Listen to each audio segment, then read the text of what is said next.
Subhanallah, we find it certainly in the West, and even in countries throughout the world, the Muslim countries as well, that we're lacking this ghira for our women, this jealousy of our women folk. It's a kind of protectionism. Yeah, and sometimes they look upon it as something bad in the West. They do, yeah. They say, well, oh, you're jealous for me, or well, you're too jealous, and that. What's this? This is something. But there can be a stage where the jealousy becomes a mild form of insanity. You know, if the guy stays in his car all day watching the house. Yeah. But the point is taken. Yes, there must be some of this ghira. Ghira? Yeah, ghira it's called. Yeah, it's like a jealousy. Yeah, it's like a. And it's something Allah has put in us. Yeah, it's a fitrah. It's part of the fitrah. That we, for example, we don't want anybody to harass our women folk, our sisters, and our mothers, and our aunties.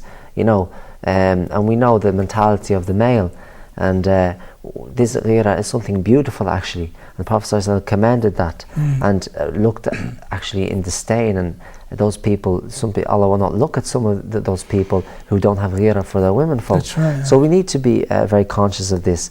One point I'd like to make here, it's a question I get many times, sometimes even from Muslims.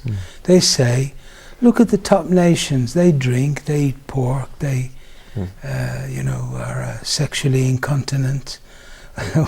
What harm, if it's got them on so well? Shouldn't we be benefiting from that advancement? But has it got them so far?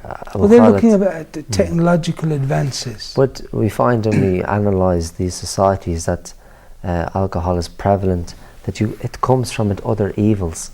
It's not just the actual drinking itself. Allah said that there's in it benefit. We know that in the Quran He mentioned that, and that the benefit, or rather the harm, outweighs the benefit. However, it's the results of the alcohol.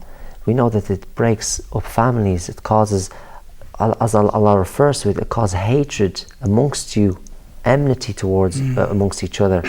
It causes a person to lose his mind, that he's not in control of his actions, which is a dangerous situation to have in a social environment, whereby you're not only affecting yourself, but you're affecting the people around you. Yeah, we know that. Yeah. I mean, that Alcohol Institute set up by Mrs. Thatcher in the 80s, they concluded that most of the crimes, most of the people in divorce courts, in mental asylums, hospitals, were there because of their own or other people's drinking. Exactly, and so as well, it's causing illnesses, and it's causing a huge amount of money yearly, and taxpayers' money for, and we know this idea of this 24-hour open drinking thing. As the poor nurses, they're crying themselves asleep when they hear things like this, because it just makes their job even more difficult. But the issue is that, and as well as that, we find that it leads to so many other sins. It leads to fornication. How many times do you hear about unwanted pregnancies? Oh, well, it was because I was drunk. I wasn't in control. Yeah. They're using it as an excuse. Stealing. How great a people would they be if they took this out, Abu Khalid? And we have to understand that this prohibition in the US, it wasn't so long ago. No. And we know that 30s, wasn't it? Yeah, it was not so long ago. Maybe 70 odd years ago or 80 odd years ago. So. They know that the harm in it. It's not. There's no doubt about that. And having said that, just to go on to the issue about preservation of honor and family and lineage, these are very, very important in Islam. And Islam looks at the family unit as the core, essential element in a society. You have strong families, you have strong societies, and that's why when you look at the Sharia as a whole, it's very much in protection, and it is in, if you like, it aids the family unit in so many ways. You find that, for example, that not only the family, but the honor, and us as Muslims, and our rights as Muslims over Muslims, which we'll deal with later on, that as a family, you have the rights within each other. For example, even things like inheritance. That, for example, when it comes to inheritance, that the children get equal amounts.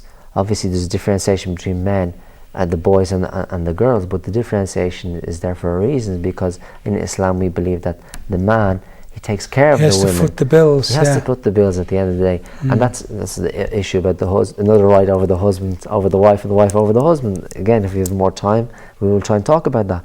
But we find that also Allah Azza wa Jalla refers to says to the believers, Ya ayyuhalladhina amanu la yaskhar qawmin min qawmin. Don't mock one another, people. Asa an yakunu khayran minkum. Maybe they're better than you.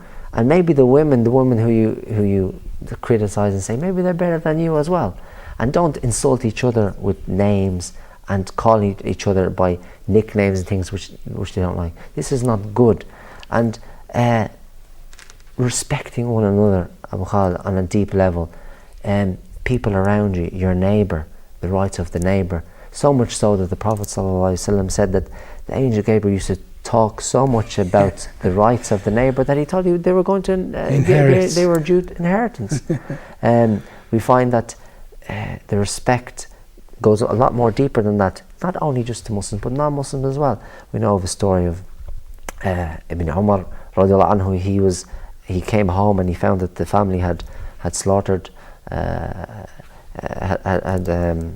slaughtered an animal for some dinner, and they found that they didn't offer the Jewish neighbour. So he was very angry by that. He said, how can you eat this and not give some to the neighbour? So he took it and he brought it there. We saw, the neighbour is so important in Islam, and there's different types of neighbour. You have obviously the relative neighbour who's Muslim and he's a relative and he's close by. You have the Muslim and you have the non-Muslim, but they're all given the rights, Abu Khalid. This is very, very important to recognise. A lot of us in this part of the world, and a lot of us, we don't know our neighbours.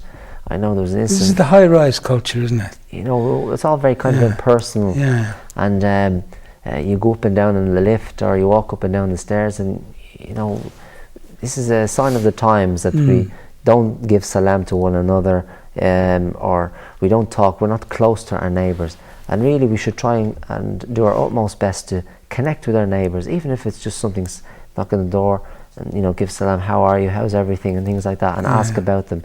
To us it might seem something small, but to Allah Azza wa Jalla it's something massive and huge. And there's a huge reward there.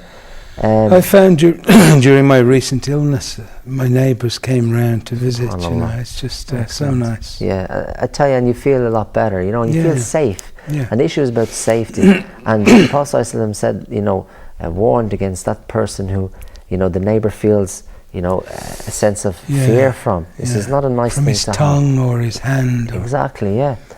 So we find that this is certainly the case, that Islam protects the rights of the neighbour as well. Preservation and wealth, Abu Khalid, we find that certainly now the big fitna, or the biggest fitna in some instances, is wealth, money. And Allah Azza wa Jal speaks about money and how to spend money. Islam, Abu Khalid, doesn't encourage us to be stingy, nor does it encourage us to be extravagant. There's a beautiful balance there. Way. There's always a balance there. Give everything its right, like we said at the start. أعطي كل ذي حق حقه. Give everything its right. It's time to give zakah or sadaqah, give zakah and sadaqah. And be generous. And the Prophet ﷺ was the most generous. Generous to his family. And the Prophet ﷺ said that not, anyone who spends for his wife, even if it's a morsel of, food, for Allah's sake, then Allah will reward it immensely on the Day of Judgment. Look at that. So every time you, and that's why the issue even of marriage and husband and wife, that it's bringing so much barakah. You're spending actually, but you're getting deeds for your spending. A lot of us think, it's money, I'm not going to get that back now. Or no, this is Allah Azza wa Jalla has promised that we will get rewarded for that. Yeah. The example is given in the Quran, isn't about the ear of corn. You plant a seed, produces an ear. Each ear has 100 grains. Yes. And so forth. Exactly. So it's not, nothing will go astray. Everything is counted, and Allah Azza wa Jalla will replace it with that which is even better. We have even the issue we said the rights of the parents, but also the rights of the children, Abu Khalid, are very, very important. That a lot of us think, the children, they have no rights, they just should do what the parents tell them to do. No, this is not the case. We know the Prophet ﷺ mentioned in a hadith that you will be called by your father's names, your names, or your father's names. So what does that suggest? We should give good names to our children, and that's the right that the child has